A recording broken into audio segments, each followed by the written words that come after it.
પ્રાયોજક છે cancer healer centre, a new beginning.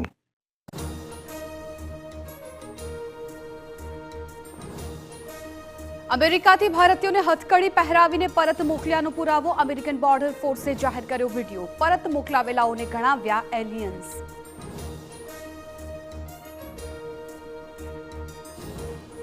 તો ભારતીયોની વતન વાપસી મુદ્દે એસ જયશંકરનું સંસદમાં નિવેદન. અમેરિકાના નિયમો મુજબ ગેરકાયદે પ્રવાસીઓ સામે કાર્યવાહી કરાય.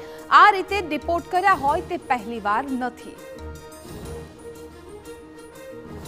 ગુજરાત યુનિવર્સિટીની કેન્ટીનમાં બિન આરોગ્યપ્રદ નાસ્તો મળતો હોવાની ફરિયાદ. વિદ્યાર્થી નેતાએ કોર્પોરેશનની લેબમાં કરાવેલ રિપોર્ટના આધારે કરી ફરિયાદ.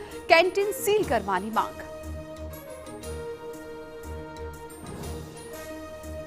અમદાવાદમાં ફરાર આરોપીની ધરપકડ કરવા જતા પોલીસ પર 15 જેટલા કિન્નરોનો હુમલો. પોલીસે 11 આરોપીની ધરપકડ કરી વધુ તપાસ હાથ ધરી.